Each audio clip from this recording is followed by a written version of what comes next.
예, 8월 2일 또 8월 첫 주 우리 주일 말씀 함께 살펴가도록 하겠습니다. 자, 에스라 선지 세 번째 시간으로 에스라와 관련된 역사 이제 스가랴서를 우리가 오늘 살핍니다. 하나님은 변함없다. 힘내라 힘 이런 제목으로 오늘 이번 주간 또 말씀 또 함께 나누겠습니다. 자, 우리는 지금 에스라서의 역사를 따라 우리가 좀 살펴오고 있는데요. 바벨론 포로에서 페르시아의 그 고레스에 의해서 1차로 이제 귀환한 그 백성들이 겪고 있는 그 역사를 우리가 지금 살펴가고 있습니다. 그래서 BC 536년에 그 이제 도착을 해서 고향 땅에 도착해서 이제 BC 535년에 성전 재건을 시작하자마자 그 해에 그 주변 민족들의 방해로 인해서 성전 재건이 멈추게 되고, 그래서 거의 15년이 흘러간 BC 520년 정도의 상황까지 우리가 살핀 겁니다. 그때 이제 백발 노년의 선지자로 보이는 이 학개 선지자가 등장해서 백성들을 이제 성전 재건의 사명으로 나아가게 하는 거기까지 지금 우리가 살폈었습니다. 자, 그리고 오늘 말씀드린 대로 그런 역사와 관련된 스가랴서를 살펴나가도록 하겠습니다. 자, 스가랴는 이 학개 선지자보다 성경을 볼 때 2달 늦게 부름을 받은 선지자입니다. 그러니까 학개 선지자는 같은 다리오 왕 제2년 6째 달에 부름을 받았다고 학개서 1장 1절이 말하는데, 스가랴 같은 경우는 다리오 왕 제2년, 그러니까 같은 해에 8째 달에 하나님의 음성을 들었다. 그렇게 스가랴서 1장 1절이 말씀합니다. 그러니까 스가랴 같은 경우는 이제 예레미야나 또 에스겔처럼 제사장 가문의 출신입니다. 스가랴 또는 사가랴 그렇게 부르는데, 이건 이제 성경에서 좀 흔한 이름으로 우리가 볼 수는 있습니다. 근데 그 이름의 의미가 뭐냐면 여호와께서 기억하신다, 혹은 여호와께서 기억하셨다라는 좋은 의미가 있습니다. 그러니까 그동안 우리가 선지서들을 살펴보았던 것을 미루어 볼 때 이 선지자의 이름의 그 뜻이 대부분 하나님께서 그 선지자를 통해 말씀하시고자 하는 그 핵심 그 뜻이 있는 것을 우리가 알 수 있죠. 그래서 우리가 성경을 읽어가다가도 어떤 부분에서 우리가 혼돈이 온다면 사실 그 저자의 이름의 의미를 좀 잘 생각하면 어떤 의도로 지금 말씀하시는가라는 큰 그림을 우리가 살필 수 있는 거 잊지 마십시오. 그러니까 절망스러운 시기에 아무도 자기를 기억하지 않을 것 같은 그런 암흑의 순간에 들려오는 스가랴, 여호와께서 기억하고 있다라는 이 메시지는 정말 소망이 아닐 수 없죠. 참된 힘이 되는 그런 말씀일 수밖에 없습니다. 자, 그래서 스가랴서의 특징을 보면 백성들의 현 상태에 대해서 꾸중하고 꾸짖기보다는 격려로서 힘을 북돋아주고 있다라는 걸 알 수 있습니다. 그러니까 학개 선지자가 백성들을 책망하면서 이 성전 재건의 현장으로 불렀다면, 스가랴 같은 경우는 그런 시대적 상황 속에서 이 백성들이 지금 성전을 지을 때 그 하나님이 이루어 가실 일들에 대해서 꿈을 꾸게 하고 또 순종해야 되는 이유들에 대해서 이렇게 조목조목 설명해 주는 그런 거라고 볼 수 있습니다. 다그치기만 하고 왜 해야 되는지를 이렇게 부담스럽게 말하는 것에만 멈춘다면은 아마 나와도 억지로 할 수 있을 건데, 그래서 이제 학개 선지자를 대신으로 스가랴 선지자를 또 같이 보내셔서 이 백성들이 이런 일들 속에, 이런 상황 속에서도 나아가야 되는 그런 소망에 대해서 말을 해주는 거죠. 그러니까 학개 선지자의 책망을 듣는 그 시대 백성들의 분위기는 지금 학개 선지자의 말을 통해 자신의 잘못을 깨닫고, 그리고 이제 원래 귀한 목적대로 이제 귀한했던 목적대로 성전 재건을 하고자 하는데, 뭐 그렇다고 뭐 여전히 상황과 환경이 좋아지는 건 아니니까 절망스러웠고 또 희망도 보이지 않았었기 때문에, 그래서 이 스가랴 선지자의 이 메시지 속에는 책망이 아닌 격려, 위로, 그리고 성전을 지어야 되는 이유, 그리고 그런 순종의 결과, 그 하나님이 어떻게 계속 이 일을 해가시는가라는 그런 하나님의 일하심의 그 그림들, 잊지 않고 있는 하나님, 그들을 이끄시는 하나님에 대한 그 분명한 메시지들을 전해주고 있는 겁니다. 항상 말하지만 특별히 선지서들을 살펴갈 때는 먼저 그래서 그 역사적인 배경들, 그런 의미들을 먼저 확실하게 파악할 수 있어야, 그래야 이제 선지자가 왜 이렇게 외치는가, 왜 하나님은 이 선지자를 통해서 이렇게 말씀하시는가를 우리가 좀 더 이해해 갈 수 있습니다. 무엇보다 이런 선지자들의 선지서들에는 그러니까 미래의 소망을 이야기할 때 항상 어떻게 얘기합니까? 예언이나 환상 등을 통해서 말할 수밖에 없잖아요. 미래의 일이니까. 그렇기 때문에 가장 먼저는 선지자들이 말하는 이 환상이나 예언이 일단은 그저 먼 미래, 무슨 뭐 종말의 때 이런 이야기는 2차적인 어떤 적용의 부분이고, 뭐 먼 미래 알지도 못할 이 백성들과 아무 상관도 없는 그런 이야기를 하고 있는 게 아니라 그 시대 백성들이 듣고 또 그 말씀을 들었을 때 이해하고 정말 꿈을 꾸고 소망을 가질 수 있도록 하기 위해서 하나님이 그런 환상과 예언들을 선포하신다라는 것을 잊지 말고 우리가 꼭 살펴가야 됩니다. 그래서 가장 먼저는 그 시대 백성들에게 왜 이렇게 말하는지를 우리가 바르게 알아야, 그래야 오늘 우리 시대에 우리에게도 바르게 그 말씀을 적용할 수 있고, 그리고 우리 시대에 맞도록 또 외치는 이 성령님의 음성을 우리가 듣고 이 시대 속에서 우리도 하나님의 부름을 받은 백성답게 살아갈 수 있는 그런 참된 지혜를 얻을 수 있는 겁니다. 그래서 그 시대 백성들에게 왜 선지자가 이렇게 외쳤는지를 알기 위해서 중요한 게 항상 뭐라고 그랬습니까? 그 시대적 상황이라고 그랬죠. 그래서 그 시대의 역사적 상황을 우리가 먼저 파악하는 것이 중요한 겁니다. 자, 우리가 살피는 이 시대의 상황은 어땠습니까? 학개 선지자의 책망과 권고의 말씀에 용기를 얻어서 성전 건축을 이제 순종함으로, 어려웠지만 순종함으로 시작을 했는데, 사실 계속되는 현실은 어땠다고 그랬습니까? 뭐 어떤 희망이 보이질 않았습니다. 암담했다라는 거죠. 그래서 이제 그런 상황들을 좀 우리가 정리해 보면, 첫 번째는 경제적인 어려움이 있었을 것인데, 그러니까 하나님의 그 기적적인 역사로 인해서 고국으로 돌아온 것은 사실이었지만 5만여 명 정도라고 하면 사실 그 인구가 아마 호주 시드니의 한인 사회 정도 되지 않을까? 그렇게 보입니다.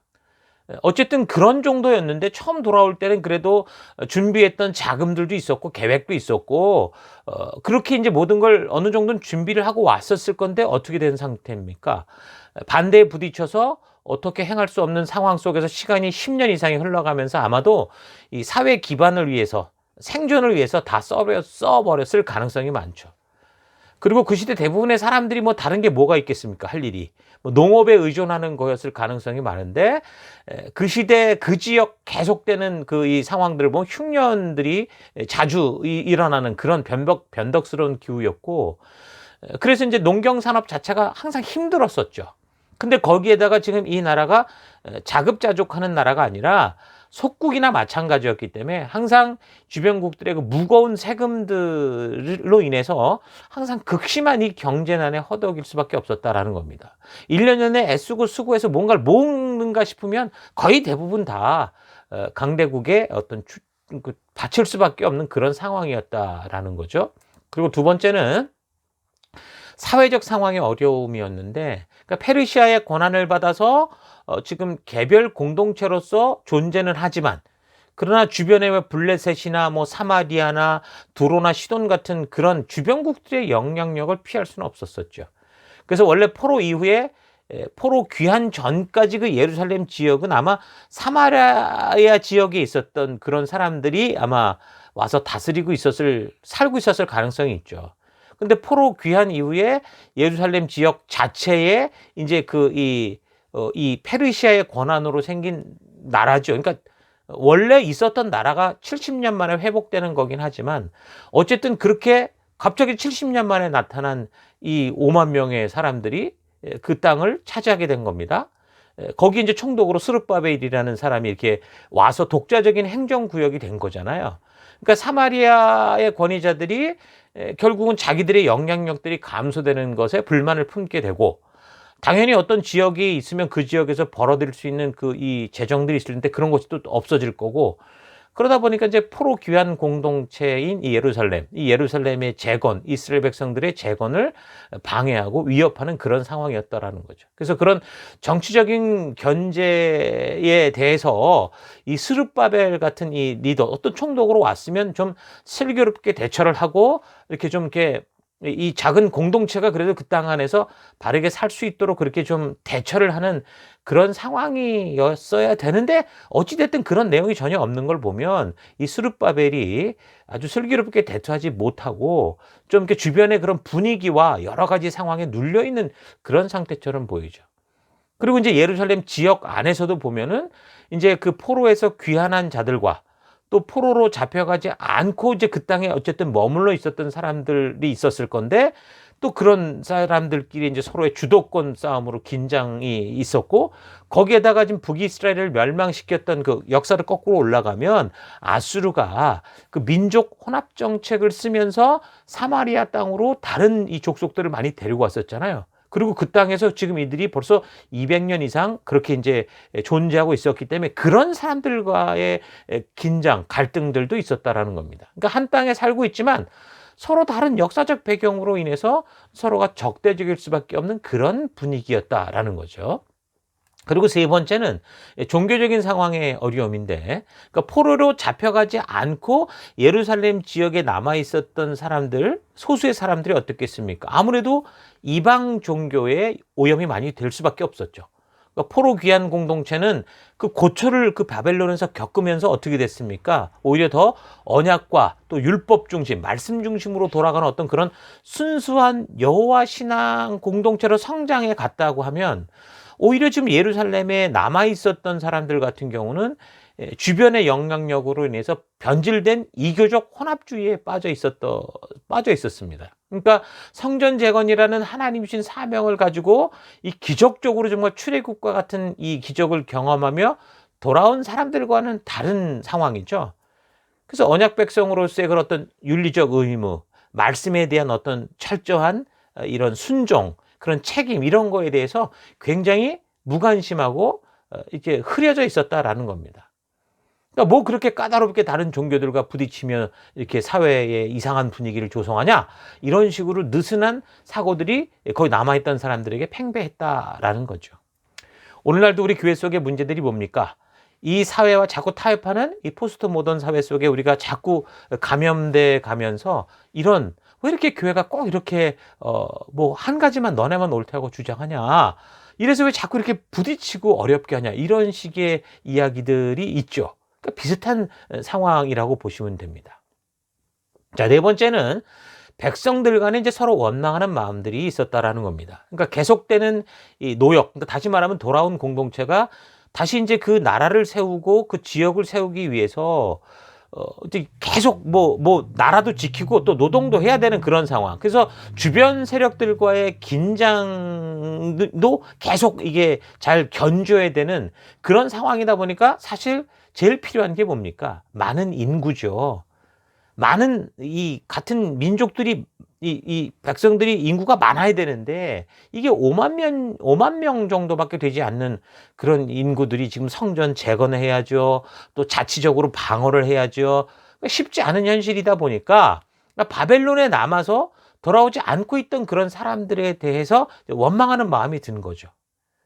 그런 일들을 정치적으로 좀 잘 해결하는 그 이 정치가들, 그러니까 스룹바벨 같은 사람이나 또 대제사장이었던 여호수아 같은 사람들, 이게 지도자들이 좀 그걸 잘했으면 좋겠는데 그것도 잘 안 되는 그런 상황이다 보니까 원망하는 분위기가 팽배했다라는 겁니다. 그동안 바벨론에서 포로 생활 70년 정도의 시간을 통해서 다 터를 잡았는데 거기서 왔던 사람들이 한 5만 명 되는 거 아닙니까?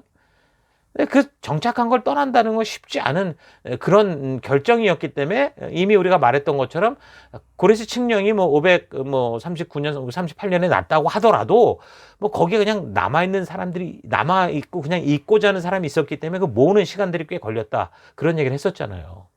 그러니까 그런 상황 속에서 지도층들이 또 이런 뭔가 사람도 없는 상황 속에서 이방 여자들과 결혼을 하고 이런 그러니까 계속 전방위적으로 그런 어려움들이 있었다라는, 그래서 서로 자꾸 원망하는 그런 상황들이 이어지고 있었다라는 겁니다.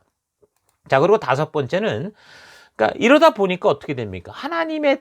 이 하나님의 때에 대한 믿음이 흔들리는 지경이었죠. 그게 이제 우리는 학개세를 통해서 우리가 확인을 했던 것처럼, 성전을 재건할 때나 또 지금 다 재건을 완성한 후에도 계속되는 주변국들의 박해를 비롯한 변화되지 않는 이 현실로 인해서 이게 지금 하나님의 때가 맞냐, 그렇게 의심할 수밖에 없을 정도의 어려운 그런 상황이었다라는 겁니다. 그러니까 하나님의 때라고 확신했던 페르시아의 고레스도 역사 속에서 우리가 살폈던 것처럼 허무하게 죽어버렸고, 그리고 그 아들 캄비세스 같은 경우는 아버지의 뜻을 그냥 그냥 한순간에 없애버리고 그냥 성전 재건 중지 명령을 내려버리고 이러니까 이게 분명히 하나님의 역사 때문에 온 것 같은데 정말 이게 맞나? 하나님의 때가 맞나? 이게 의문들을 피할 수가 없었다라는 거죠. 그래서 사람들은 왜 뭔가 이렇게 일을 추진해 갈 때 거짓말이라도 그게 뭔가 붙들 만한 어떤 소망이 있어야 되는데 지금 주변의 상황, 일의 진척, 또 민족의 부흥, 그러니까 모든 것에 있어서 이게 도저히 지금 어떻게 할 수 없는 그런 상황, 전혀 빛이 보이지 않는 그런 상황이 지금 이제 이런 역사적 배경이었다라는 겁니다. 근데 이제 사람들은 급작스러운 어떤 그런 기적, 그러니까 순식간에 변신을 기대하는 그런 경향이 있어서 사람들은 그런 것들을 이제 하나님이 한번 이렇게 하셨으니까 그럴 거라고 이제 기대를 하는데 하나님은 어떻게 일하십니까? 이 5만 명밖에 되지 않는 인구들을 다시 번성케 하실 이 단계들을 그냥 순식간에 기적적으로 막 이렇게 팍팍팍 이루어 가시는 게 아니었죠. 하나님이 창조하신 시간 속에서 또 자유의지를 가진 이 백성들의 순종을 통해 일하시잖아요. 그러니까 주변의 압박으로 인해 당장 느끼는 불안감과 그로 인한 삶의 불편함 때문에 하나님의 그 일하시는 그런 일들을 그들이 순종하며 따라가는 게 아니라 마치 슈퍼맨 같은 그런 존재로서 그런 하나님이 오셔서 그런 메시아가 오셔서 그런 다윗과 같은 그런 왕이 와서 뭔가 한번 확 이걸 뒤집었으면 하는 그런 마음들이 있었겠죠. 그러니까 자꾸 이제 이런 이 하나님에 대한 의심과 불평들이 생기고, 그러니까 오늘날 우리도 마찬가지 아닙니까? 우리 시대 속에 뭔가 하나님의 뜻대로 서고자 하는 그런 열심과 열정을 보이고자 할 때 뭔가 상황이 바뀌고 뭐 이렇게 뭐 확 뒤집어질 줄 알았는데 오히려 자꾸 어려움에 빠지고 계속 반복되는 이런 이 힘든 상황들로 인해서 우리 역시 하나님을 원망하고 또 심지어 나가면 하나님은 불신하기도 하고 또 더 나가면 하나님을 조롱하는 그런 일들도 있죠. 그러니까 이런 역사적인 상황들을 우리가 좀 잘 이해하고 또 학계, 스가랴, 또 이제 말라기, 그리고 지금 에스라, 뭐 느헤미야, 에스더 이걸 읽어가면 여러분보다 더 바르게 지금 이 포로 귀환 이후의 시대가 어떻게 지금 흘러가게 되는가. 그래서 결국에는 이미 말씀드린 것처럼 이 시대가 결국 400년, BC 400년경으로부터 시작해서 400년간 이제 침묵기, 세례 요한이 오기까지 그런 일들로 왜 이렇게 빠져갈 수밖에 없었는가. 이런 역사들을 여러분이 좀 더 바르게 이해할 수 있을 겁니다. 자, 하나님의 때가 되었기 때문에 고레스에 의해서 포로에서 돌아와 성전 재건을 시작을 했는데, 그런데 지금 주변의 방해로 지금 15년이 넘도록 성전 재건이 중단되면서 어쩌면 뭐 긍정적으로 생각해서 이런 기회, 지금 우리가 어쩔 수 없고 여러 상황 속에 묶여 있으니까 우리가 좀 더 힘을 내서 성전을 짓고 이 사회를 하나님 뜻대로 세워가기 위해서 우리가 좀 더 이게 좀 여러 가지로 좀 준비를 하자. 뭐 이런 식으로 사실 좀 긍정적으로 생각했었을지도 모릅니다. 이 이스라엘 귀환했던 공동체들이. 그런데 이게 점점 사실은 의도가 그랬는지는 몰라도 이게 좀 삶이 이상해진 거죠. 밑 빠진 독에 물 붓기식의 삶이 되는 것은 이제 지쳐버리게 되는 겁니다. 그때 이제 학개 선지자가 나타나서 그런 삶의 이유를 지금 너희가 하나님의 때가 아니라 변명하고 뭐 하나님을 위해 뭔가를 준비하자. 사실은 그렇게 해놓고서는 너희 집을 넓히고 너희 삶을 살아가는데 모든 것을 쏟았기 때문이다 라는 것을 알게 했다고 그랬잖아요. 그래서 성전 재건이 다시 시작이 됐다. 그걸 깨닫게 되면서 그랬는데 그때 하나님께서 이제 이런 시대적 분위기 속에 스가랴 선지자까지 이제 같이 보내셔서 너희가 지금 학개 선지자의 말을 듣고 시작한 이 성전 재건은 사람의 힘과 사람의 능력에 의해서가 아니라 바로 하나님께서 반드시 완성하실 것이고 하나님의 때와 하나님의 계획 속에 이루어져가는, 그리고 또한 그 과정이고 또한 끝까지 그것을 믿고 믿음으로 살아가는 그런 자들을 통해 하나님이 이런 일을 해가실 거다라는 그런 하나님이 우리를 부르신 이유에 대한 그런 자세한 설명들을 이 스가랴 선지자를 통해서 이제 확인을 시켜 주시는 겁니다. 그래서 스가랴서의 이제 전체적인 좀 구조를 우리가 좀 보면 1장에서 6장까지는 이제 8가지 환상을 통해서 무엇보다 그 시대 이제 어려움에 봉착한 이 백성들을 하나님께서 어떻게 지금 세밀하게 이끌고 보호하고 그 뜻을 행해 가시는가. 그래서 그 백성들이 처한 복잡한 상황 속에서도 하나님은 반드시 당신의 뜻을 이루어 가시는 그런 분임을 알게 하셔서, 그래서 적당히 좋은 관계가 아니라, 하나님과 적당히 좋은 관계가 아니라 말씀이 중심이 된 온전한 바른 관계로 이끌어 가시려 하는 그런 걸 볼 수 있습니다. 그래서 8가지 환상을 결국 보면은 그 시대 그 지도자라고 할 수 있었던 스룹바벨과 그리고 여호수아와 함께 이렇게 하나가 될 수 있도록 그 지도자들을 온전히 세워주는, 그리고 그런 모습을 우리가 좀 또 읽다 보시면 분명히 이해할 수 있을 겁니다. 그리고 7장에서 이제 8장은 이 다리오 왕과 통치 4년째, 다리오 왕이 통치 4년째 될 때 이야기거든요. 그러니까 벌써 2년이 또 지난 거죠. 그래서 이제는 고국으로 돌아왔고 성전 재건이 이제 시작이 된 거고, 벌써 중반쯤 돌아가는 거잖아요.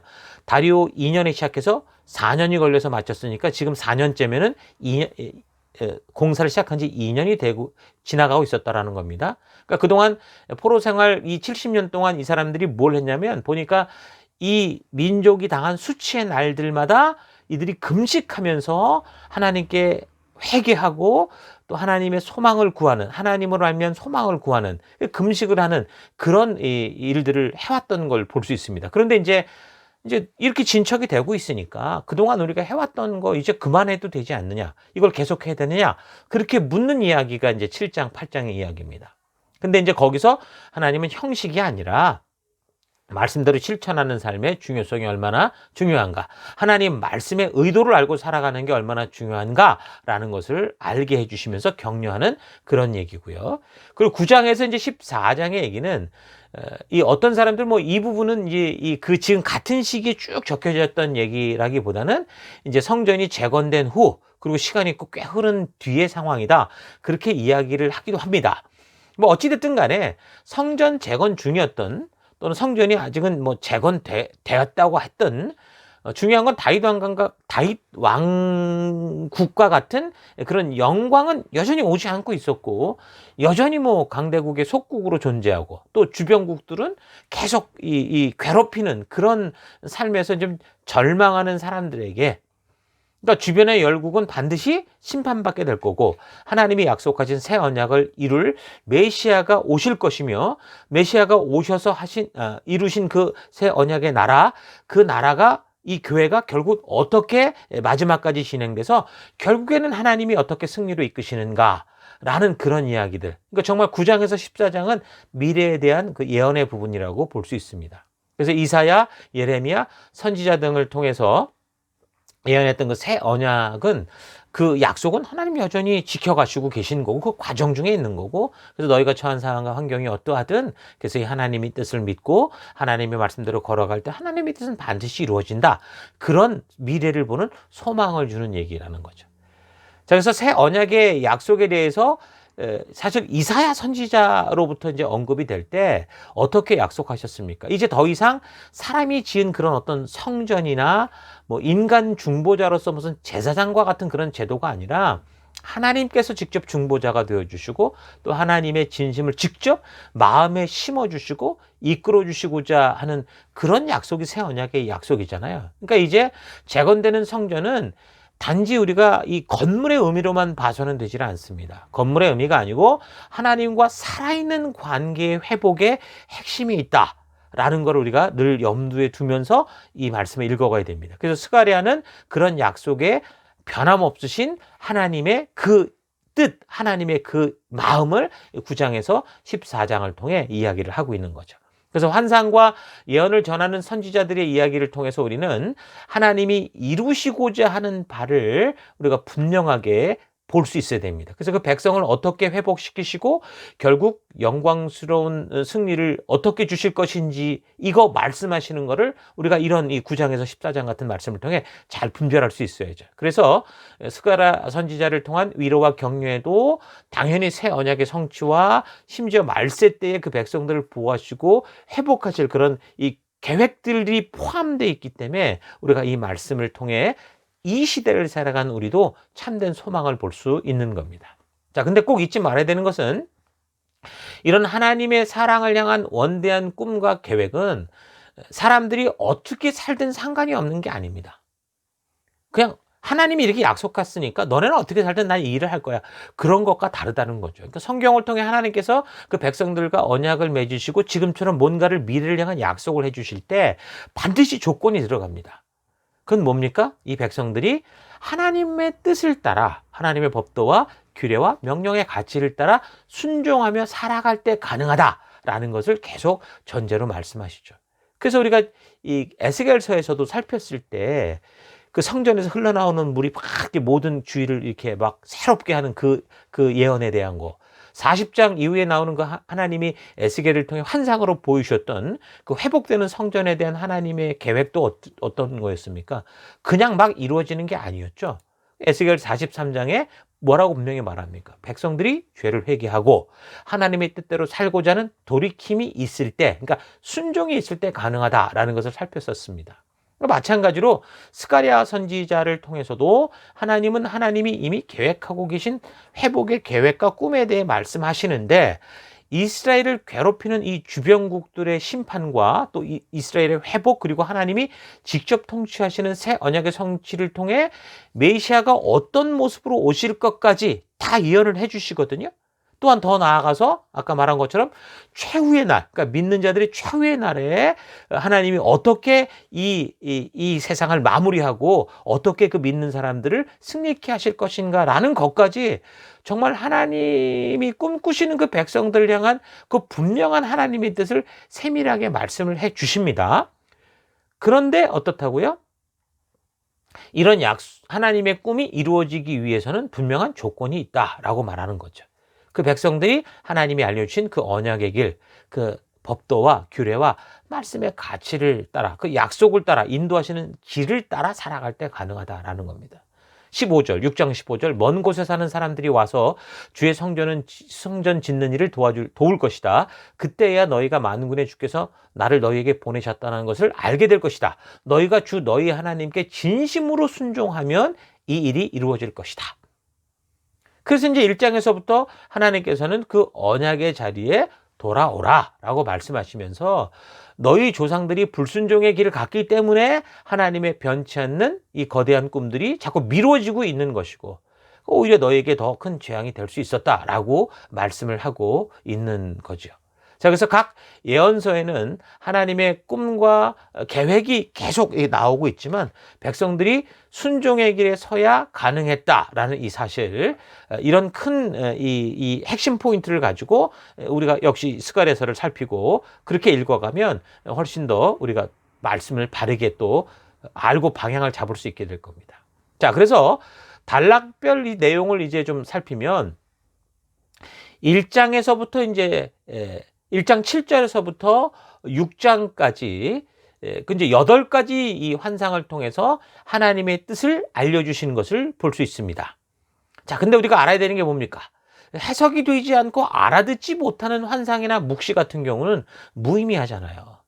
아까도 말한 것처럼 그 전에 듣는 백성들이 들을 때 비록 환상과 묵시로 보여줬더라도 그게 무엇인지를 알아야 그 말씀 앞에 순종하며 나아갈 수 있잖아요. 그래서 백성들에게 하나님의 진심을 알려서 소망을 주려고 환상을 통해 보여주는 건데 듣는 백성들이 그게 전혀 뭔지 모른다. 그럼 그게 무슨 소망이 되고 무슨 희망이 되겠습니까?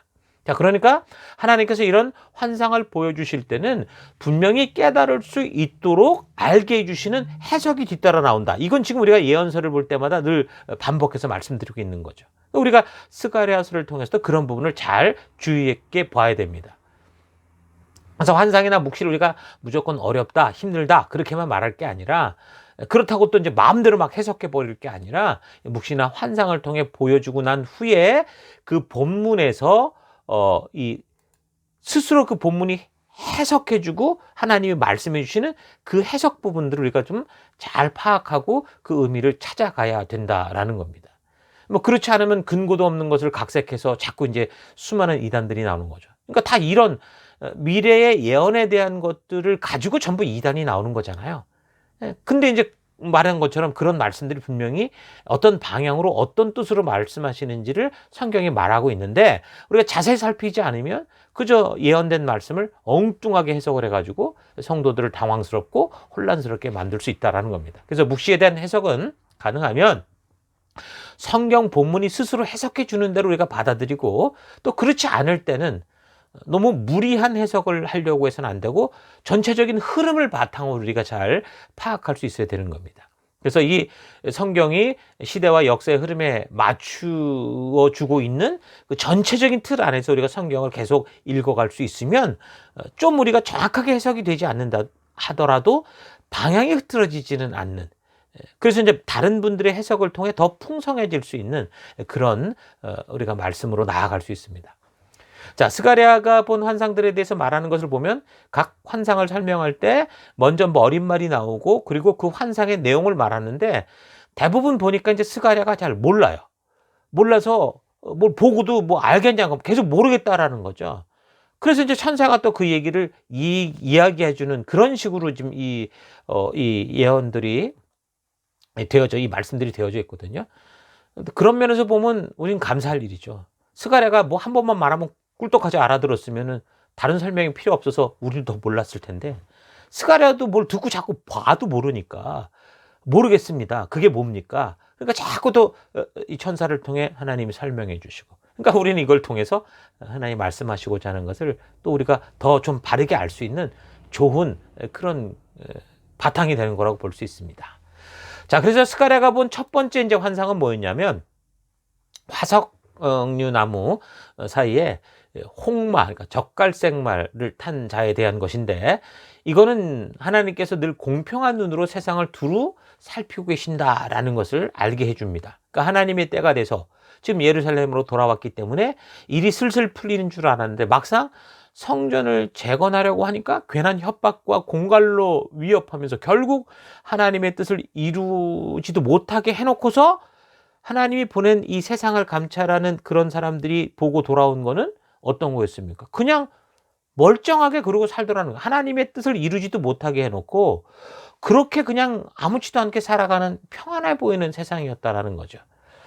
그래서 하나님께서 이 상황들을 다 알고 계시고, 그래서 이런 상황을 그냥 둘 것인지 안 둘 것인지 이걸 그냥 볼 수는 없지 않습니까? 라는 어떤 그 중보자의 그런 이야기를 통해서 하나님이 반드시 이루어 가실 그 일에 대한 그 하나님의 뜻을 보여주는 것으로 이제 환상이 시작이 되는 거죠. 두 번째는 네 뿔과 네 대장장이에 대한 것이었는데, 이 네 개의 뿔은 성전 재건에 나선 이스라엘, 이 이스라엘 민족을 사방에서 압제하던 그 원수들을 말한다, 분명히 말합니다.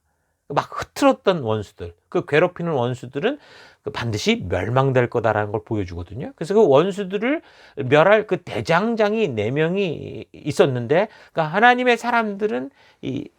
사람들이 압제하는 4개의 뿔, 그 하나하나를 다 심판하고 책임져주는 분명한 하나님의 어떤 이 부름받은 종들이 있다라는 것을 알게 되는 겁니다. 그게 뭐 누가 됐든 간에, 천사가 됐든 아니면 뭐 아수르를 무찌르는 바벨론이 되고 바벨론을 무찌르는 페르시아가 되든, 그 안에 느부갓네살이 됐든 뭐 고레스가 됐든 아니면 천사가 됐든 분명한 건 뭡니까?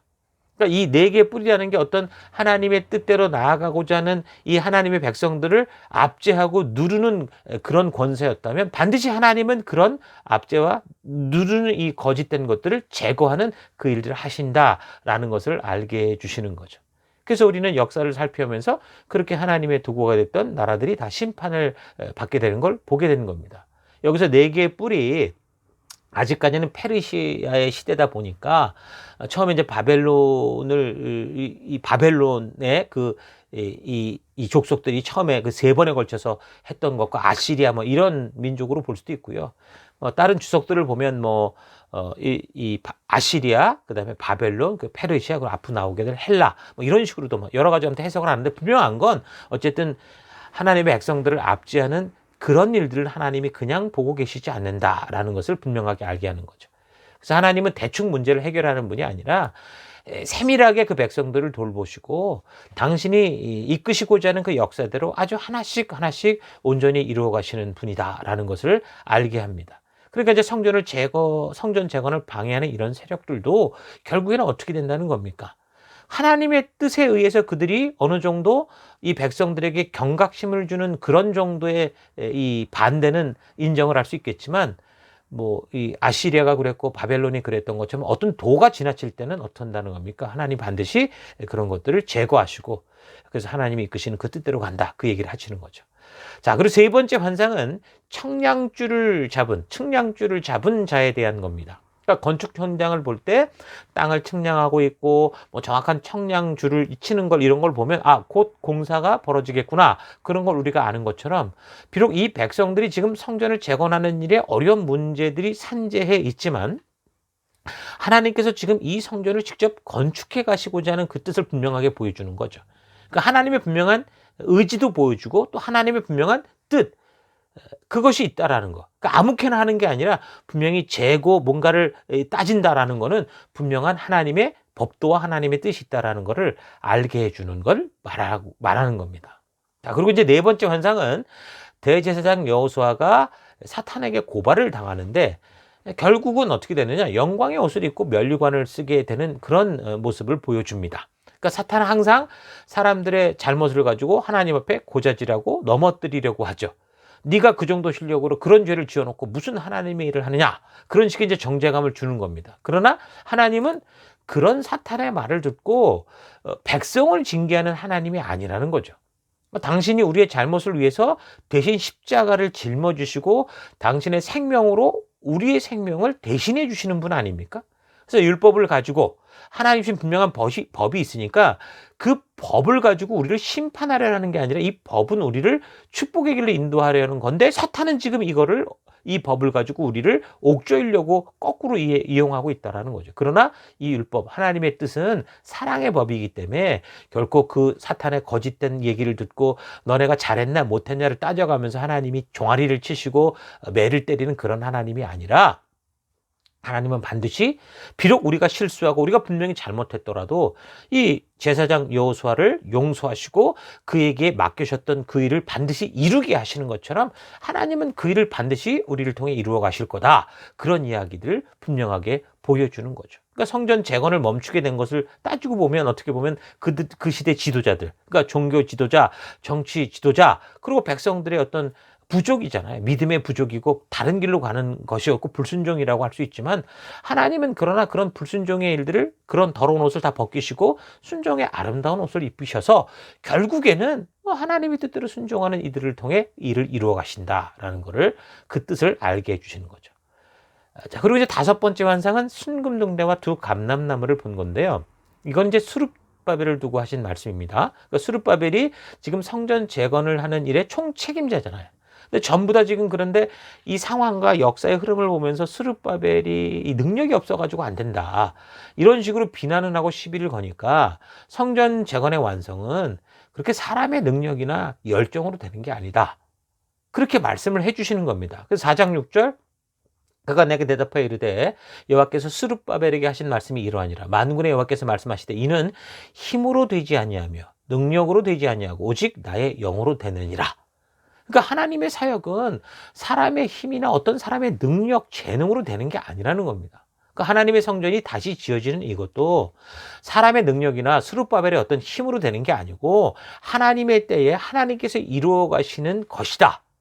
스룹바벨은 순종의 도구다라는 걸 말씀해 주시는 거죠. 그래서 큰 사나 네가 뭐냐? 네가 스룹바벨 앞에서 평지가 되리라. 그가 머릿돌을 내놓을 때에 무리가 외치기를 은총이 그에게 있을지어다 하리라 하셨고. 그러니까 그래서 스룹바벨은 그런 사람들의 비난을 들으며 실망할 필요도 없고 사람들은 괜시니 그런 리더를 비난하면서 자신이 순종할 자리에서 자꾸 이 핑계 저 핑계 대면서 민기적거릴 필요가 없다라는 거죠. 여러분들 우리 특히 교회 안에서 같이 순종하는 우리 지체들 힘내십시오.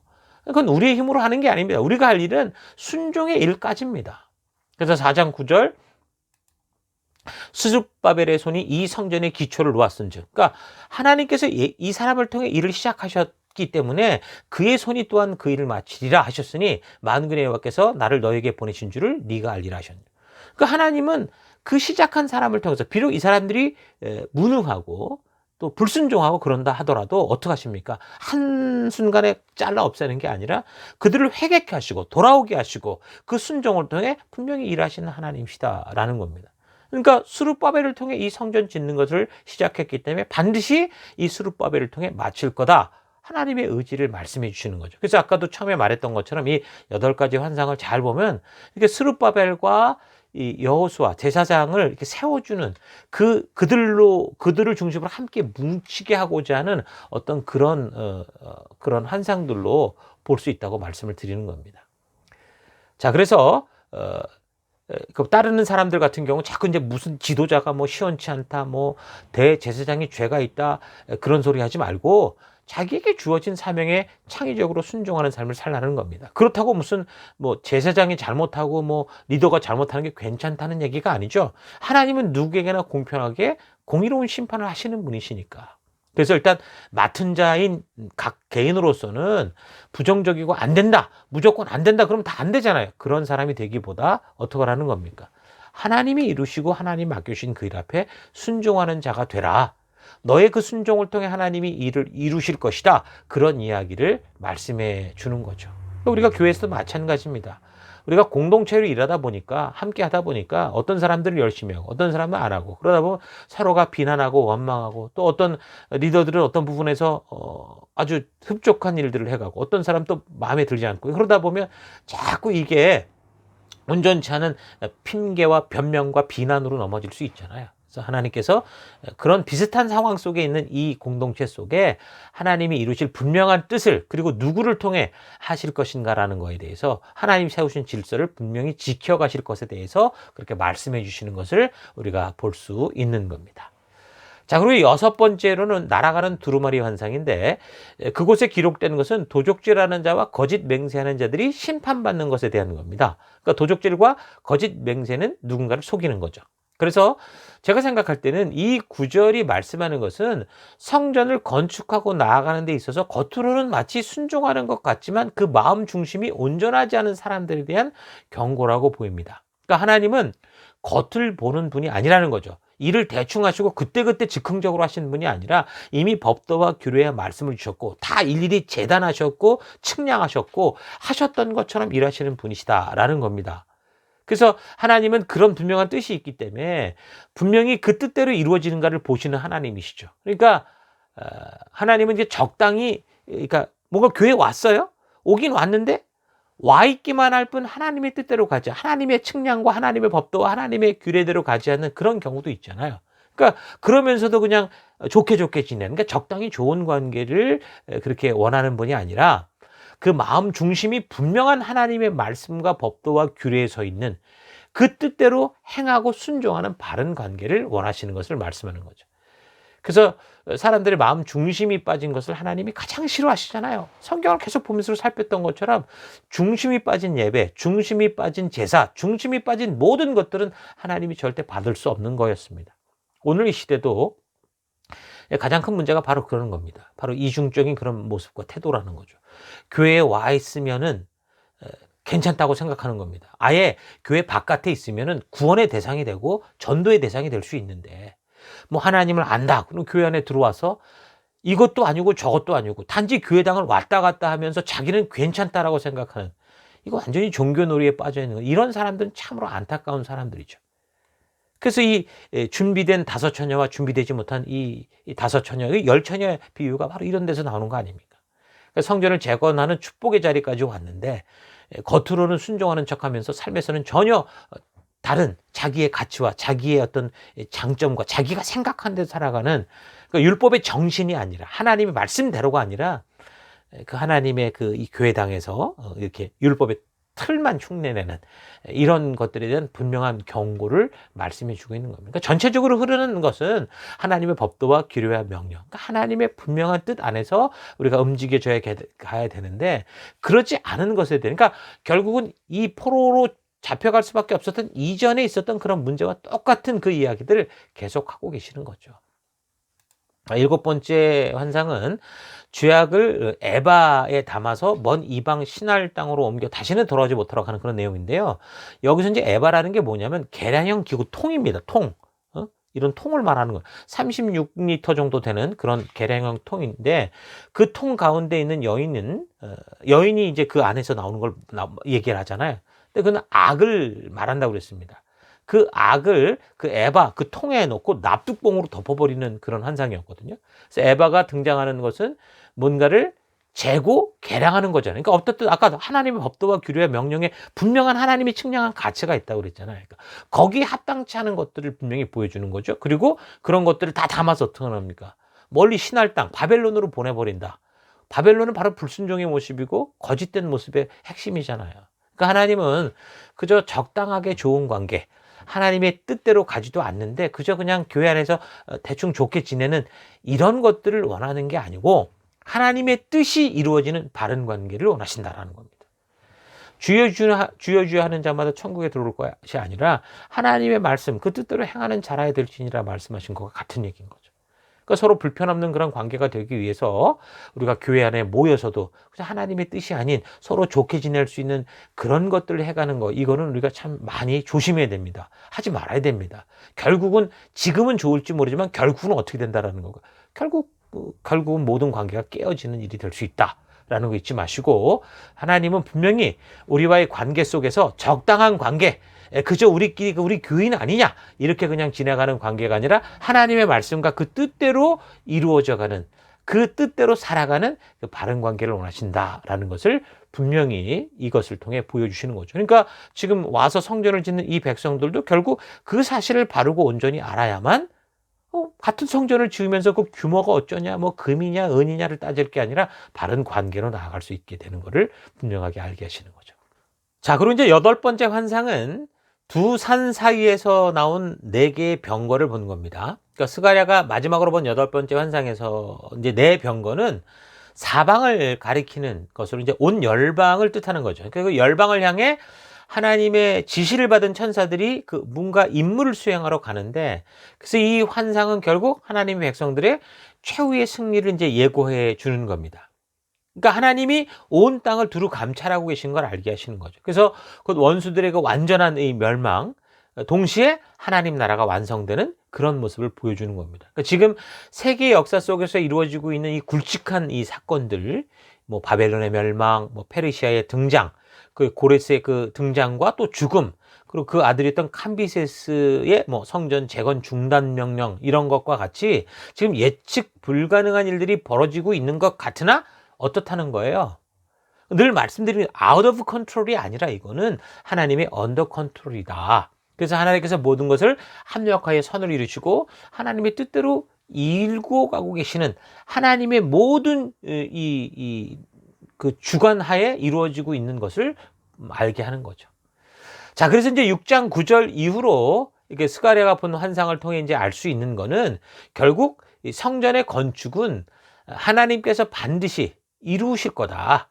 이것도 분명히 하나님의 나라를 이루어가는 과정이니까 그럼 알 것이다. 그래서 하나님의 뜻은 여전히 성취돼 가는 중이다라는 것을 분명하게 알게 해주는 거죠.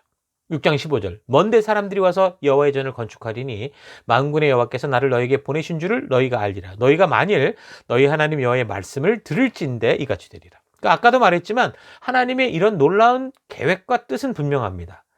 근데 이제 이 일들이 이루어지는 것은 백성들이 어떻게 해든 뭐 하나님이 무조건 해간다 그게 아니라 하나님의 백성들이 하나님의 말씀대로 살아갈 때, 그러니까 순종할 때 이루어지는 성취라는 거죠. 그래서 성도들에게 주어진 일이 뭐라고요? 담대한 순종입니다. 그 순종에는 늘 말씀드리지만 어떤 무거운 어떤 그 이 제약과 어떤 능력이 필요한 게 아니라고 그랬죠. 그 누구라도 할 수 있는 게 순종이라고 그랬습니다. 왜 그렇습니까? 내가 마음을 정하고 뜻을 정하고 행하면 되는 거니까. 그러므로 그 백성들에게 사람 탓하지 말고 주변의 상황과 환경 이런 거 탓하지 말고 너가 처해진 그곳에서 하나님의 약속을 따라 믿음의 길을 걸어라. 순종의 길로 나아와라. 그것을 통해 이 일이 이루어진다라고 말씀하시는 거죠. 그래서 우리는 이 시대를 살아가면서 교회를 통해 맡겨주신 사명, 이 사명을 이루어가는 것도 적용해보면 똑같다라는 겁니다. 그러니까 지금도 우리가 여러 가지 이유를 핑계로 우리에게 주신 사람을 세우는 이 일들을 못합니다라고 할 게 아니라는 거예요. 어떤 상황 환경 속에서도 이거는 우리의 존재의 이유이기 때문에 우리가 적어도 우리에게 맡겨진 이 하나님의 가족 셀 속에 속한 곳에서 우리가 이 새 생명을 전도하고 또 그들을 온전히 서게 하는 이 일들은 우리가 존재하는 이유다라는 거, 이것은 우리는 늘 해가야 되는 이유다라는 걸 잊지 말아야 됩니다. 그래서 그 사명의 현장에서 난관과 문제와 어려움을 만날 때 지금 이 백성들처럼 이래서 한다고 저래서 한다고 그럴 게 아니라 어떻게 하라고요? 믿음대로 말씀대로 순종하며 나아갈 때 어떻게 하는, 하나님이 준비한 놀라운 기적과 역사를 보게 되는 그런 경험을 할 수 있게 되는 거죠. 자, 이런 사실 잊지 마십시다. 그래서 하나님의 계획은 우리가 아니어도요, 결국 어떻게 이루어집니까? 순종하는 누군가를 통해 이루어지는 겁니다. 저는 여러분과 제가 순종하는 누군가가 될 수 있기를 바랍니다. 자, 그래서 이제 첫 번째 파트는 우리가 이렇게 봤고, 자, 두 번째 파트 이제 7장에서 8장 같은 경우는 1절부터 다리오 왕 제4년, 벌써 2년이 흘러간 거죠. 아홉째 달 곧 기슬레월 4일에 여호와의 말씀이 스가랴에게 임하니라 라고 하면서 이제 말씀을 합니다. 그러니까 7, 8장은 다리오 왕 4년째 통치 기간이니까 성전 재건이 거의 이제 중간쯤 이뤘을 때 얘기죠. 그래서 백성들이 이제 예루살렘 성전이 재건되고 있으니까 예루살렘이 불탄 날을 기억하기 위해서 5월에 하는 금식이 있었는데 그 금식을 계속 하냐 마냐 이걸 물었던 겁니다. 그래서 바벨론 그 포로 기간 70년 동안 이스라엘 백성들이 1년에 4번씩 금식을 했었는데, 그러니까 유다 왕, 그 마지막 왕이 시드기야잖아요. 그때 이제 이 남유다가 망한 거니까. 그 예루살렘이 포위되기 시작했던 날을 상기하기 위해서 10월 10일에 금식을 합니다. 그리고 시드기야 왕 11년 4월 9일에 결국은 이제 이 예루살렘이 점령되고 망하게 되는데, 또 그거를 기억하면서 금식하는 날이 4월에 있었고요. 그리고 느부갓네살 왕에 의해서 예루살렘이 결국 다 불타버리고 그랬던 날을 상기하면서 5월 7일에도 금식을 합니다. 그러니까 지금 10월, 4월, 5월 이렇게 하루씩 있었다라는 거죠. 그리고 유다가 망하고 유대 총독이 되었던 그 그달랴라는 사람이 암살당했던 그 해, 7월도 이렇게 금식을 하는데, 이렇게 4번을 그 포로 생활 속에서도 계속 금식을 했었습니다. 그러니까 자신들의 치욕적인 날을 기억하면서 포로 생활 속에서 자신들의 민족적인 정체성을 잊지 않고 또한 독립의 의지를 품고 하나님께서 회복해 주시기를 기대하는 그런 중요한 의미가 있었겠죠. 근데 이런 금식의 의미는 좋지 않습니까? 뭔가 이런 늘 기억해서 우리가 어떤 존재였고 우리의 아픔을 기억하고 우리가 나아갈 바를 기억하면 너무 좋은 거죠. 그런데 이제 포로에서 돌아왔는데 지금까지 해오던 이런 금식을 올해도 해야 되는 겁니까? 라고 물어요. 아니, 이 의미가 분명하다면 지금이든 내일이든 어제든 무슨 상관이 있습니까? 그러니까 다시 말하면 뭐라는 겁니까? 이 금식이라는 게 언제부턴가 그냥 종교적인 행사가 됐다라는 걸 말해주는 거죠. 아까도 말했듯이 하나님은 마음 중심을 보시는 하나님이신데 어느 순간인가 이들의 금식은 껍데기 종교의식이 됐을 가능성이 많다는 겁니다. 율법과 규례는 하나님께서 우리를 속박하게 해주신 게 아닙니다. 나중에 말라기를 보겠지만 이 율법과 규례는 하나님이 우리에게 복 주시기에 준 거다, 그렇게 얘기를 합니다. 참된 자유를 누릴 수 있도록 주시는 겁니다. 그래서 주일에 하나님의 전을 우리가 찾고, 지금은 우리가 이런 상황 속에서도 이렇게 온라인으로 예배를 드리고 하는 이런 예배를 드리는 거 얼마나 귀중한 겁니까? 이런 건데 만약에 이 의미를 잃으면 이제 점차 장소가 함께 오프라인으로 모이는 게 좋다, 온라인으로 모이는 게 좋다, 이상한 얘기들로 흘러가겠죠. 본 교회에서 지금 여러분들이 같은 사명을 하는 리더로, 또 우리가 같은 동역자로 생명을 낳는, 생명을 섬기는 이 일도 정말 하나님이 감격해 하시고 하나님이 가장 소중하게 여기는 우리를 보내신 사명이잖아요. 그래서 우리가 지금 이 일을 했고 우리 교회가 그래서 존재하는 건데, 근데 언제부턴가 우리가 이런 사명을 이렇게 감당해 가다가 예배의 의미도 잊어버리고, 그러다 보니까 예배가 빨리빨리 지나갔으면 좋겠다, 설교가 길다 짧다, 물론 설교도 어느 정도 정해진 시간이 있어야 되겠죠. 근데 어쨌든 간에 이런 걸 갖고 왈가왈부하고, 예수님의 그 목숨값으로 주신 그 생명이 얼마나 소중한 줄 알아서 우리가 지금 셀이라는 이 하나님의 가정을 만들고 이것을 통해서 서로를 세워가는 그런 일들을 하다가 어느 순간인가 자녀들이 귀찮아지고 자기 일에만 이게 몰두돼 있고, 말씀을 묵상하고, 우리가 그래서 말씀을 잊지 않게 날마다 묵상하라고 이 주일 들은 말씀을 또 우리가 나누고 하는 이런 일들이 너무 소중했는데 어느 순간인가부터 자꾸 이게 형식적이 되고, 그래서 이게 지금 묵상을 하는지 그냥 셀 모임의 시간만 때우는 건지, 여러분 결국 내가 왜 지금 이러고 있는가 하는 혼란까지 와서, 그러다 보면 허덕이게 될 수밖에 없습니다. 그러니까 결국은 생명의 말씀, 자유하게 하는 말씀을 종교의 껍데기로 만들지 말아야 되는 거죠. 그래서 하나님께서 복된 삶을 누리라고 주신 것들을 우리 스스로가 율법의 족쇄로, 율법주의로 만들어서는 안 됩니다. 그래서 이제 8장에서 그 형식적인 행동을 그런 경고하고 실생활에서의 참된 순종과 의로운 삶을 요구하십니다. 하나님이 금식을 요구하셨던 그 이유들에 대해서 말씀을 하죠. 8장 16절 너희가 행할 일이 이러하니라. 너희는 이웃과 더불어 진리를 말하며 너희 성문에서 진실하고 화평한 재판을 베풀고 마음에 서로 해하기를 도모하지 말며 거짓 맹세를 좋아하지 말라. 이 모든 일은 내가 미워하는 것이다. 여호와의 말이니라. 만군의 여호와의 말씀이 내게 임하여 이르시되 만군의 여호와가 이같이 말하노라. 넷째 달의 금식과 다섯째 달의 금식과 일곱째 달의 금식과 열째 달의 금식이 변하여 유다 족속에게 기쁨과 즐거움과 희락의 절기들이 되리니 오직 너희는 진리와 화평을 사랑할지니라. 그러니까 금식을 하되 바르게 의미를 기억하며 하라는 겁니다. 하나님의 말씀, 이 법도와 규례와 명령의 이 가치를 바르게 알고 그 의도를 알고 행하라는 거죠. 그 놀라운 하나님의 백성이 패망하게 된 이유가 뭐였습니까? 바로 하나님과 맺은 이 언약, 이 가치들을 소홀히 여기고 외면하고 자꾸 그러다 보니까 종교적인 형식에 빠지고 그러니까 그 종교가 형식이 되니까 하나님이 아닌 우상들이 끼어들고 그러다가 결국에 무너진 거 아닙니까? 그래서 이제 하나님이 그런 부분을 똑같이 또 말씀하는 겁니다. 말 그대로 신의 산 언약을 통해 알려주신 그 삶의 가치, 그 의도를 알고 그 뜻대로 살아가라. 이거는 포로 전이나 포로 후나 그리고 앞으로 영원토록 똑같습니다. 여러분과 저도 그래서 늘 잊지 말아야 되는 게 이 하나님의 의도인 거예요. 말씀을 우리가 읽어가면서 늘 말하잖아요. 하나님의 진심을 만날 때까지, 하나님의 의도를 알 때까지 우리가 읽어야 된다라고 하는 그 얘기, 묵상해야 된다는 그 얘기가 바로 이 얘기를 하는 거죠. 우리는 늘 쉬운 방법, 하나님의 말씀대로 살지 않으면서 하나님의 축복을 받는 어떤 그런 묘책을 원하고 그런 집회를 원하고 뭐 그런 분위기를 원하는지 모르지만 성경 어디에도 그렇게 받는 복은 없습니다. 오직 하나죠. 뭡니까? 하나님의 말씀대로 순종하며 사는 것. 하나님의 법도와 규례와 명령의 가치를 따라 살아가는 것. 그게 우리에게 축복이고 그게 생명의 길이고. 세상이 볼 땐 좁은 길이겠지만 우리에게는 영생의 길이 되는 축복의 길이 되는 유일한 길이라는 거 잊지 마십시오. 7, 8장에는 그런 얘기고 이제 마지막 이제 9장에서 14장 이야기인데요. 9장에서 14장의 내용은 이제 아까 말한 것처럼 장래 일어날 일들에 대해서 하나님이 정말 꿈꾸시는 미래, 그러니까 정말 예언에 대한 말씀인 거죠. 유대 백성들은 나라가 망하면서 세상의 온갖 박해를 받으면서도 견디고 이겨갈 수 있는 유일한 희망이 뭐였습니까? 지금은 짓밟히고 있으나 이제 하나님이 약속하신 대로 그 메시아가 온다.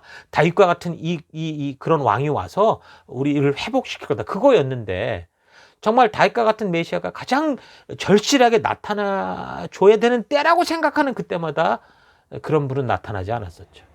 그래서 성전을 재건하면 그런 놀라운 영광스러운 일이 있겠지라고 생각을 했는데 여전히 그런 일은 없었고 그래서 하나님의 때와 역사에 대한 불신과 원망의 분위기가 팽배했기 때문에 그 스가랴를 통해서 하나님이 꿈꾸시는 그 하나님의 진심을 알리시는 겁니다. 그러니까 이 미래의 약속, 예언, 뭐 환상이라는 게 어떤 다른 무슨 미래를 점치는 얘기가 아니라 하나님이 이루어 가실 하나님의 뜻을 어떻게 해 가실 것인가라는 그런 이야기를 말씀해 주는 거예요. 그게 예언이고 그게 하나님의 이 환상이고 그러는 거예요.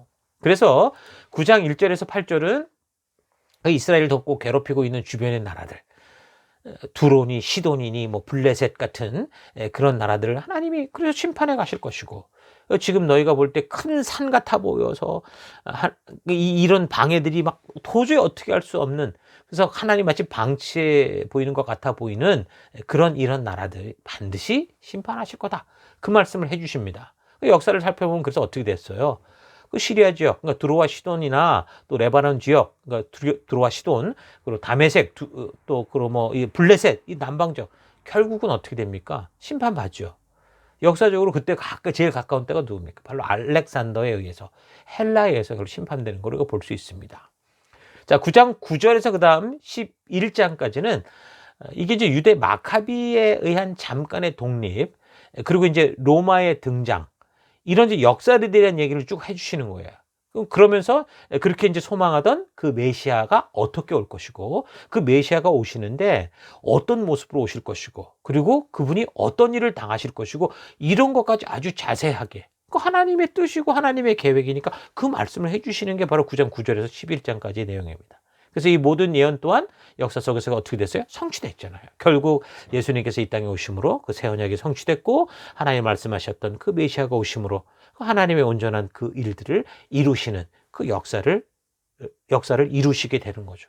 그런 거에 대한 그 시대의 예언이 바로 9장 9절에서 11장까지의 내용이었습니다. 그리고 마지막 12장에서 14장까지는 더 나아가서 그 하나님의 나라, 그렇게 세워진 하나님의 나라, 결국 우리는 교회라고 볼 수 있는데 이 교회가 하나님의 나라가 결국 온 인류 최후의 날까지 어떤 현실 속에서 살아가게 되는지를 보여줍니다. 여기에는 희망이 없어요. 그러니까 희망이 없다라는 게 편하고 쉽고 뭐 구름 타고 주 단위를 달려간 그런 게 아니다라는 거죠. 그러니까 이 본문에서는 예루살렘이 주변 모든 열방으로부터 공격받게 되는 것으로 이렇게 표현을 하거든요. 그러니까 이건 뭡니까? 바로 메시아 예수 그리스도로 말미암아 세워진 하나님의 나라, 이 교회에 대한 결국 세상의 공격, 결국 하나님의 나라 가는 그때까지 우리는 한 걸음 한 걸음을 쉽게 가진 못할 거예요. 그런 걸 말씀해 주는 거예요. 결국 그러나 하나님께서 이 모든 세상의 공격으로부터 이 하나님의 나라, 교회, 하나님의 법도와 규례와 명령의 가치를 따라 살아가는 자들, 이들을 지키시고 인도하신다 라는 그 소망을 분명하게 보여주시는 거죠. 그러니까 우리를 그런 믿음의 길로 초대하시는 겁니다. 예수님의 오심과 십자가의 죽으심과 부활과 승천으로 새 언약이 성취됐고 그로 인해 하나님의 법도와 규례와 명령이 더 온전한 복음이 되었잖아요. 그래서 그 신의 산 언약의 완전한 성취로 이제 온 인류는 그 하나님 나라의 가치만이, 그 하나님의 이 복음만이 유일한 삶의 기준이 돼서 그 길, 복음의 길, 예수님이 인도해 주신 그 길만을 따라갈 때 결국 영생과 생명, 축복의 나라로 들어갈 수 있다는 겁니다. 그래서 예수님이 오신 이후에 그 말씀의 길을 따라 온전히 살아가는 진정한 성도들의 길과 그리고 그 생명의 길을 떠나서 그 생명의 길을 가는 자들을 방해하는 이런 세력들과 영적인 전쟁이 계속될 거다라는 것을 이미 말씀해 주고 있는 거죠.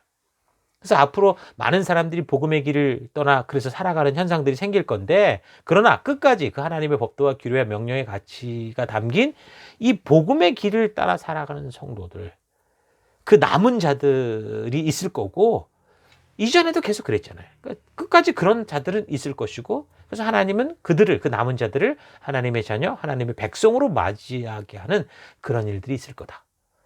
결국은 우리 삶 속에 늘 있어지는 역사 속에서 보여줬던 그러나 이 마지막 우리 예수님이 재림하시고 오시는 그날의 그 모습들도 분명하게 말씀해 주시는 겁니다. 그러니까 9장에서 14장까지는 메시아의 오심으로 말미암는 새 언약의 성취와 그 이후에 이루어지게 될 믿음으로 사는 길에 대한 그 고난의 역사, 결국 이 빛된 길이 어떻게 세상에 방해를 받을 것인가, 그런 역사와 그리고 그 하나님의 법도와 규례와 명령의 가치, 말씀의 가치, 복음의 가치를 따라 끝까지 살아가는 하나님의 백성들이 결국 승리하게 될 그 미래를 말씀해 주는 겁니다.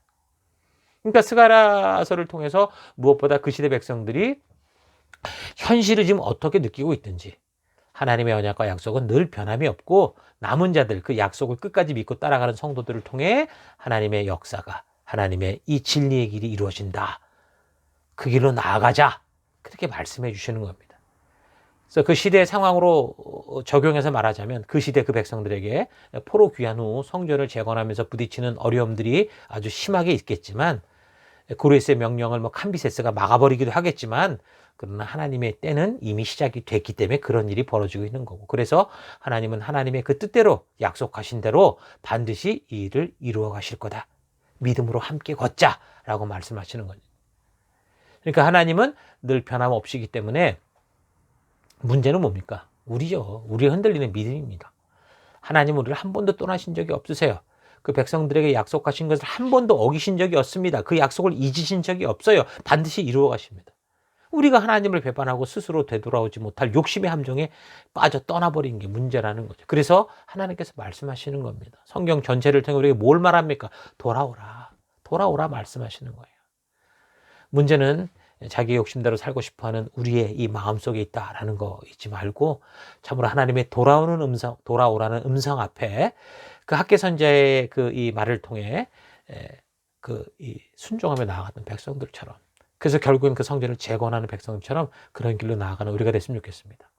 자, 학개라는 선지자를 통해서 밑빠진 독에 물을 붓는 듯한 그 찌들어버린 저들의 삶의 현장을 뼈저리게 느끼게 해서 그래서 결국 돌아오라. 그 현실을 보여주시고 돌아오라고 하신 하나님은 성전 재건이라는 이 어떤 건물을 세우는 거기에만 목적을 두신 게 아니라 그 백성들과 처음 맺었던 그 언약, 축복의 자리로, 그러니까 온 열방의 제사장 나라요, 하나님의 거룩한 백성답게 살아가는 그 자리, 그 복된 자리로 우리를 초대하고 이끌고 계신다라는, 그게 지금 이 성전 재건의 의미라는 거예요. 그래서 그렇게 그 백성들과 처음 꿈꾸셨던 그 놀라운 계획이 한 번도 멈춘 적이 없다라는 것을 우리가 스가랴 선지를 통해서 다시 한번 확고하게 알게 해주시는 겁니다. 자, 하나님께서 여러분들을 향해서도 이러한 계획을 가지고 계시고 이런 의지를 잊지 않고 계시고 우리를 그런 믿음으로 초대하십니다. 한 번도 변한 적이 없습니다. 여러분이 처음에 어떤 마음을 가지고 들어왔던 하나님은 처음부터 이런 믿음의 길을 같이 걷자고 말씀하시고 그 길을 이끄시는 분이셨습니다. 지금 여러분의 심정이 지금 어떤 상태에 있든지, 여러분의 상황이 어떤 상태에 있든지 하나님은 변함없이 지금 여러분을 사랑하십니다. 여러분이 많이 바닥에 떨어졌다고 해도 하나님은 돌아오기를 간절히 소망하십니다. 그래서 의의 길로, 생명의 길로, 축복의 길로 우리를 부르셔서 그 영광스러운 그 하나님의 나라의 그 길 가운데 나아가는 주의 백성 되기를 원하십니다. 여러분을 통해 하나님, 그래서 그 크신 일, 하나님의 그 일을 이루시길 원하고 계신다라는 거 잊지 마시고, 우리가 스가랴서를 읽어갈 때 그런 하나님의 진심, 하나님의 부르심, 하나님의 동참의 이 외침을 우리가 듣고 그런 하나님의 진심을 깊이 만나서 믿음의 길을 다시 힘차게 걸어갈 수 있는 여러분들 될 수 있기를 바랍니다. 비록 힘든 현실이 우리 가운데 있지만, 그러나 이것이 우리를 결코 꺾을 수 없다라는 거 잊지 마시고, 이런 어떤 것도 우리를 꺾지 못하고 오직 하나님의 능력으로 우리는 이 일들을 이겨갈 수 있는 그 믿음을 가지고 승리하는 그런 한 주간 됐으면 좋겠습니다. 자, 스가랴서의 역사는 이렇게 우리가 이해를 하고요. 다음 주 계속해서 우리 에스라 5장으로 넘어가서 같이 우리 역사를 나눠 살펴가도록 하겠습니다. 우리 잠시 묵상하며 기도하십니다. 잠시 묵상하겠습니다.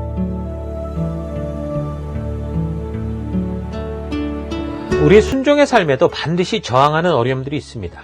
그래서 우리는 하나님 안에서 쉽고 편안한 길을 찾으려는 게 아니라 어떤 상황 속에서도 하나님의 말씀의 그 가치를 따라 순종하는 힘을 길러가야 됩니다. 하나님은 하나님의 때가 돼서 우리를 구원하셨고 구원의 백성으로 삼으셨고, 그리고 어떤 사명자로 거룩한 열방의 제사장으로 또 하나님의 빛과 소금으로 백성으로 우리를 부르셨습니다. 비록 우리의 삶의 현장에서 극한 버거움이 있는 것 같아도 우리 안에 새 일을 시작하신 그분이 반드시 우리를 통해서, 나를 통해서 끝까지 이 일을 이루실 것입니다. 그래서 여러분 포기하지 마십시오. 죄악 가운데 머물러 있지 마십시오. 돌아 나오십시오. 힘으로도 능으로도 돈과 힘과 권사로도 이루어지는 그런 게 아니라 오직 우리 하나님의 능력으로, 오직 우리의 성령의 힘으로 이루어질 수 있습니다. 그러므로 우리 하나님의 백성으로 살아가면서 이 종교적 껍데기를 자꾸 뒤집어 쓰고 교회 안까지 들어왔는데 거기서 하나님의 뜻으로 나아가지 않고 애매한 회색지대에 사는 그런 삶이 아니라 하나님의 백성답게 진정한 빛을 드러내고 하나님이 를 부르신 그 사명 앞에 함께 힘써서 동참하는, 동행하는 우리가 됐으면 좋겠습니다. 하나님은 우리를 부르십니다. 돌아와라, 함께 걷자, 우리가 믿음의 길로 나아가자, 내가 너와 함께 한다 말씀하시죠. 그래서 우리는 우리 삶 속에서 뭔가 기적적인 어떤 그 변신을 보고 살아가는 백성이 아니라 하나님 부르신 이 믿음의 길로, 이 험해 보이지만 그 폭풍 속을 뚫고 나아가는 그런 성도라는 거 잊지 않았으면 좋겠습니다. 하나님의 예언은 반드시 이루어질 건데, 하나님의 말씀은 반드시 이루어질 건데, 그게 번개불에 무슨 콩고 먹듯이 되는 게 아니라 하나님이 창조하신 시간 속에서, 역사 속에서 하나님 주신 이 사람들의 자유의지를 가지고 그 안에서 우리가 성장하며 스스로 하나님의 뜻을 따라 선택하며 나아가게 하심으로 그를 이루어 가시는 거죠. 그러므로 하나님의 백성은 믿음이 아니고서는 온전한 믿음의 삶을 살아갈 수가 없습니다.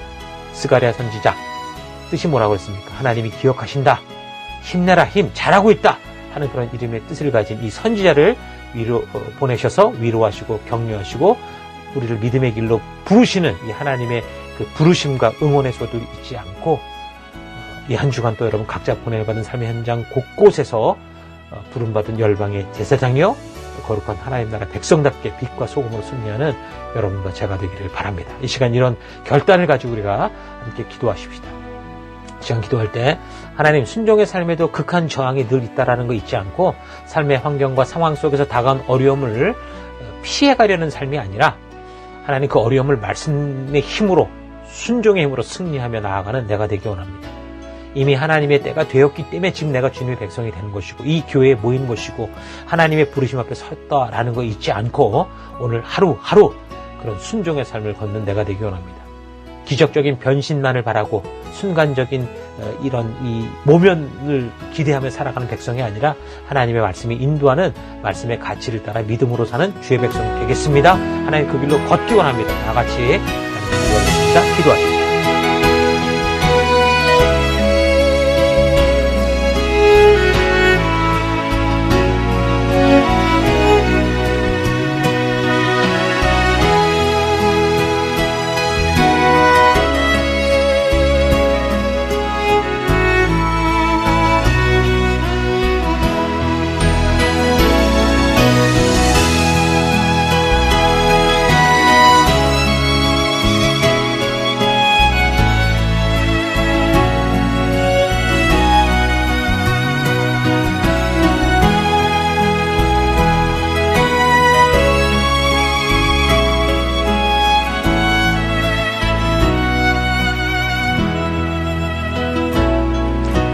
사랑의 하나님, 우리는 분명 하나님의 놀라운 역사와 우리 주 예수 그리스도의 그런 그 죽음의 피를 통해 우리가 구원 백성 된 것을 믿습니다.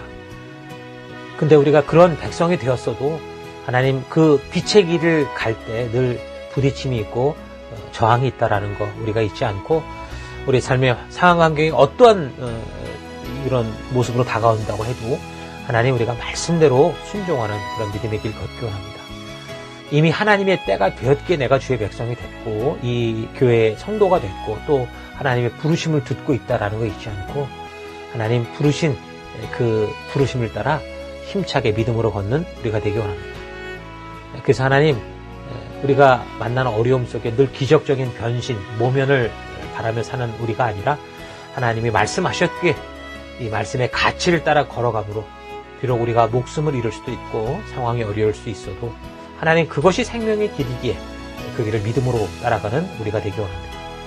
힘내라 말씀하시는 하나님의 이 응원소리, 우리 함께 걷자라고 부르시는, 믿음으로 부르시는 그 음성 잊지 않고 내가 보내받은 삶의 더 곳곳에서 하루하루 그런 믿음의 길 걷기 원합니다. 함께 하심을 감사드리고 예수님 이름으로 기도했습니다. 아멘.